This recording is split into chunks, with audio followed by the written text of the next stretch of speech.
Olá, queridos irmãos, queridas irmãs, eu sou Camila da Pastoral da Comunicação e hoje é dia de podcast, a catequese no seu dia. Lembrando que os nossos podcasts têm episódios novos todas as segundas, quartas e sextas-feiras. Sejam bem-vindos!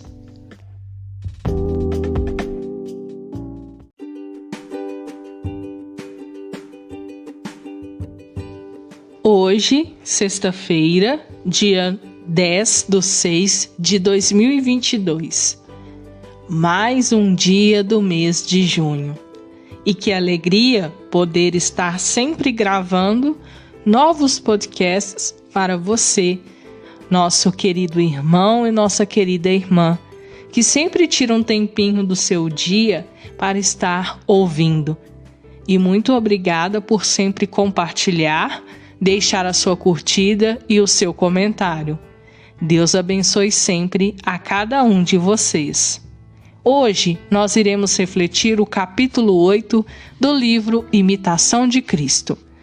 O tema de hoje: Davi o estima de si próprio ante os olhos de Deus.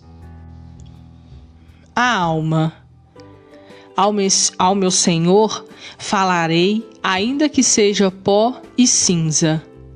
Se eu me tiver em maior conta, eis que vos ergueis contra mim, e ao testemunho verdadeiro que dão meus pecados, não posso contradizer. Mas, se me tiver por vil e me aniquilar, deixando toda a vã estima de mim mesmo, e me reduzir a pó, que sou na verdade, ser-me propícia a vossa graça e a vossa luz há de vir em meu coração. E todo sentimento de amor próprio, por mínimo que seja, perder-se-á no abismo do meu nada e perecerá para sempre. Ali me dais a conhecer o que sou, o que fui, a que ponto cheguei, porque eu sou nada e não o sabia. Abandonado a mim mesmo, sou um puro nada e a mesma fraqueza, tanto, porém, que lançais um olhar sobre mim. Logo, me sinto forte e cheio de nova alegria. E é grande maravilha que tão sabiamente me levantais e tão benigno me abraçais. A mim, que pelo próprio peso pendo sempre para a terra. Isto é obra do vosso amor, que me previne gratuitamente, socorrendo-me em mil necessidades, guardando-me dos males, para bem dizer, infinitos. Perdi-me amando-me desordenadamente, mas buscando a vós unicamente, e amando com puro amor, a mim me achei, e a vós também. E este amor me fez ainda mais aprofundar-me em meu nada. Porque vós, ó Docíssimo Senhor, me tratais além do meu merecimento, e mais do que ouso esperar ou pedir. Bendito sejais, meu Deus, pois conquanto eu seja indigno de todo bem, ainda assim não cessa vossa liberalidade e bondade infinita de fazer bem até aos ingratos e aos que de vós andam apartados. Convertei-nos a vós para que sejamos gratos, humildes e devotos, pois vós sois nossa salvação, nossa virtude e fortaleza. Nesta nossa reflexão de hoje, nesta sexta-feira, nós podemos sentir o quanto Deus nos ama e o quanto, às vezes, nos sentimos pessoas que não merecem tamanho amor. Pelas nossas próprias falhas, muitas vezes pela nossa falta de compromisso com aquilo que Ele nos pede. E mesmo sendo pecadores, e muitas vezes fazendo coisas que desagradam, Deus nunca nos abandona. Ele sempre cuida de nós. Mesmo quando somos ingratos orgulhosos, faltamos com a gratidão, Ele sempre está ao nosso lado.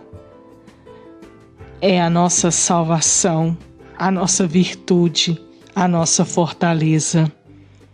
Por isso, devemos todos os dias sempre agradecer a Deus pelo seu imenso amor.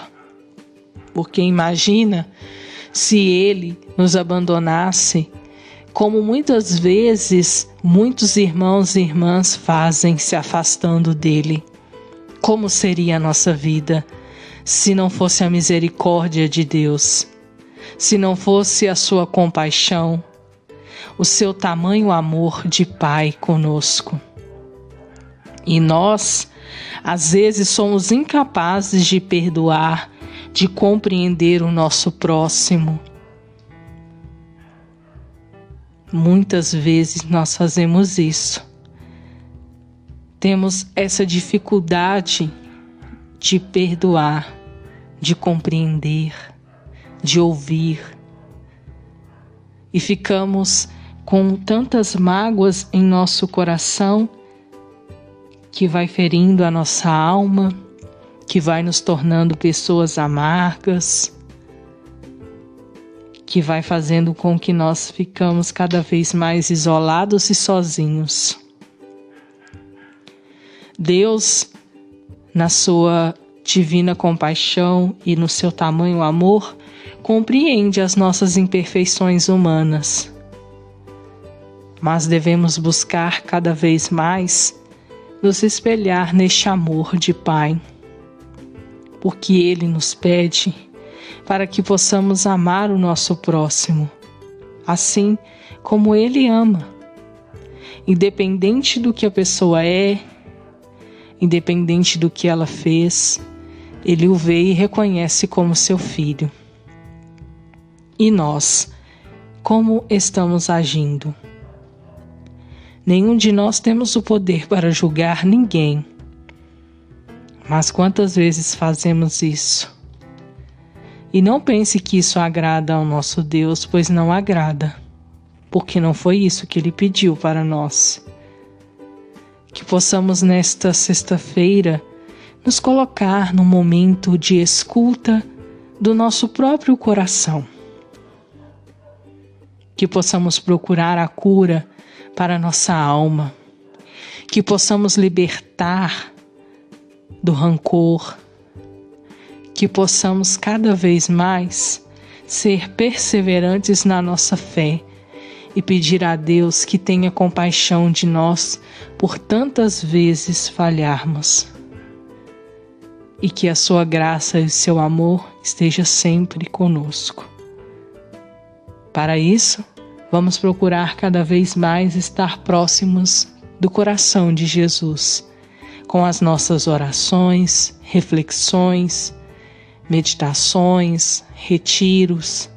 Tudo isso é muito importante para a nossa vida, pois nós devemos ter uma vida espiritual muito bem cuidada, muito bem preparada, com seu devido valor. Porque se a gente não cuidar do nosso espírito, da nossa alma, como iremos então chegar diante do nosso Pai? Por isso, orai e vigiai. Não sabemos nem o dia e nem a hora, mas devemos sempre andar vigilantes e preparados para esse encontro, e de coração limpo para receber e estar junto do nosso Deus. Por isso, reflita. Não deixe de refletir neste dia de hoje. E também, para deixar o nosso podcast ainda mais reflexivo, com muito mais conhecimento também, como eu mencionei no nosso podcast anterior da quarta-feira, nós estamos vivenciando em algumas paróquias a trezena em honra a Santo Antônio, um santo muito querido, que muitos conhecem. E hoje nós iremos refletir algo muito interessante. Às vezes estamos ali olhando, mas nos falta, às vezes, a curiosidade de entender o porquê. Nós temos aí no nosso podcast a imagem de Santo Antônio. E você já parou para pensar que existem alguns símbolos que compõem essa imagem? E hoje nós iremos falar sobre isso. Por que Santo Antônio é representado com um lírio na mão?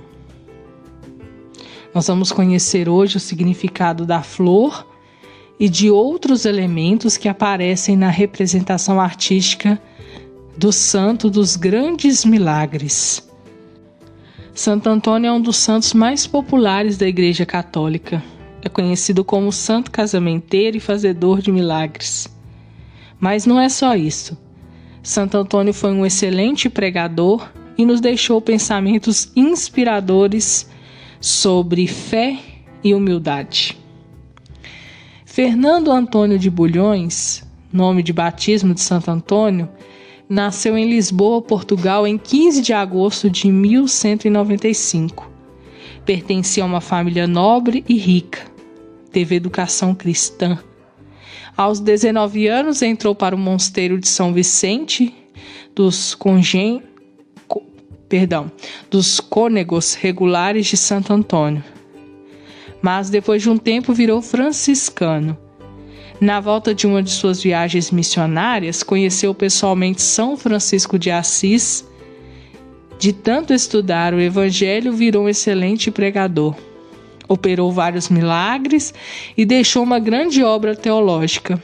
Morreu em Pádua, na Itália, em 13 de junho de 1231, aos 36 anos de idade.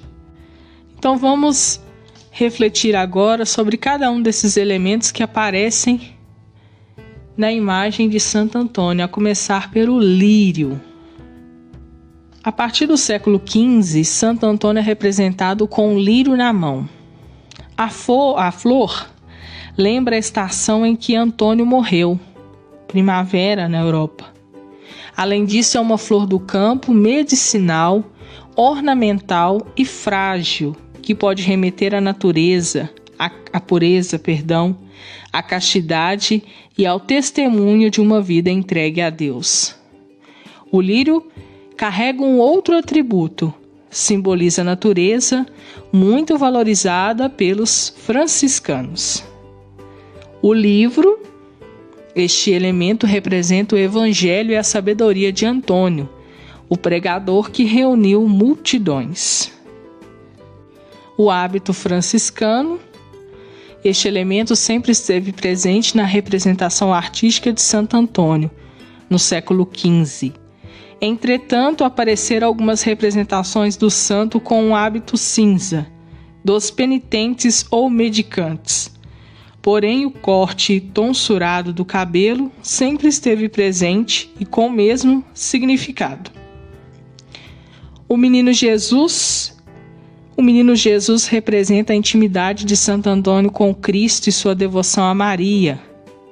Ele pode aparecer representado de 3 formas. Sobre o livro, lembra que Santo Antônio anunciava Jesus com numerosas citações ao Evangelho. No colo de Santo Antônio, simboliza a intimidade com Jesus e mostrado ao santo pela Virgem Maria. Significa a devoção de Santo Antônio para com Maria. O pão, este elemento aparece nas representações mais antigas de Santo Antônio, a partir do século XVI, e lembra o espírito caridoso do santo. Uma história conta que uma mãe prometeu a Antônio que se ele salvasse seu filho, que tinha caído em um poço, ela distribuiria pão aos pobres. E assim nasceu essa tradição que perdura atualmente. Muito interessante, né? Eu tenho certeza que agora, quando você olhar para a imagem de Santo Antônio e ver presente todos esses elementos, você vai lembrar do nosso podcast de hoje. E assim vai poder ajudar mais pessoas a entender todos esses elementos que aparecem ali na imagem de Santo Antônio. Muito interessante. Querido irmão e querida irmã, gostaria de desejar a você um final de semana abençoado, com muitas bênçãos, e que o nosso Senhor possa sempre abençoar você e a sua família, e que você possa cada vez mais ser uma pessoa feliz na sua fé. Que Santo Antônio também abençoe você e sua família e nunca deixe faltar o pão, um alimento para todos nós. E não se esqueça, deixe sua curtida, deixe o seu comentário e compartilhe esse podcast. Eu tenho certeza que existe alguém que precisa ouvir esta meditação de hoje. E também para ajudar a outras pessoas a entender todos os elementos que aparecem ali na imagem de Santo Antônio. Vamos cada vez mais divulgar coisas boas. Deus abençoe a vocês e até segunda-feira.